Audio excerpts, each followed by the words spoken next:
This episode is all about the origins of the Israeli-Palestinian conflict.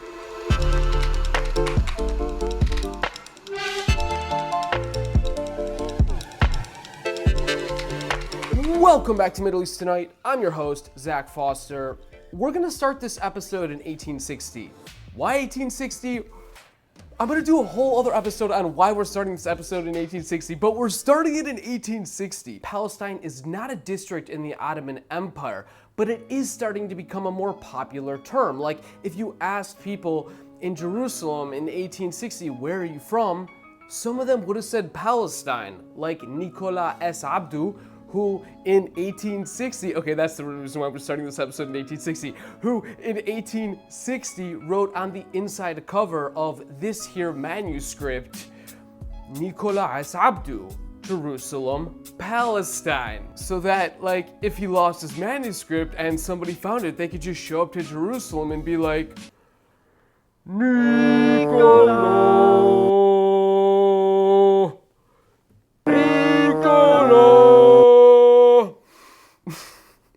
And Nicola would be like, yo, good thing my name rhymes with Ricola. And the term Palestine just kept getting more and more popular in the 1870s, 1880s, and 1890s, to the point that some Arabic speakers living in Palestine started calling themselves Palestinians, like Khalil Bedas in 1898, or Najib Nassar in 1902, or Salim Kubain in 1902.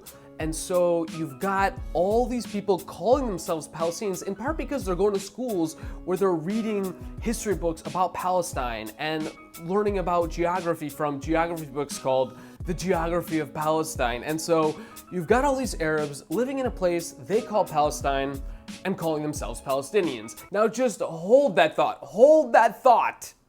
We're moving to Europe. Nationalism is a thing in Europe. The French Revolution kicked off this wave of nationalist movements across the continent. The first big nationalist movement was the Greek War of Independence in the 1820s, then Italian unification over the course of the 19th century, and then German unification.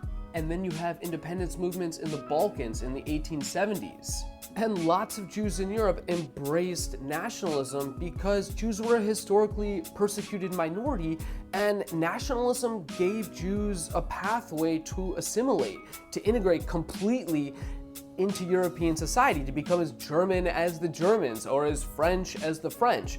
And that's exactly what Theodor Herzl tried to do in Austria in the 1870s and 80s. And when he saw Alfred Dreyfus, this French Jewish military officer, when he saw Alfred Dreyfus be discriminated against, he came to the realization that Jews will never be accepted in Europe, and the only solution to the Jewish problem is the proposed Jewish state, Der Judenstaat. Okay, so to recap, we've got Arabs in Palestine calling themselves Palestinians, and we've got Jews in Europe talking about a Jewish state in Palestine.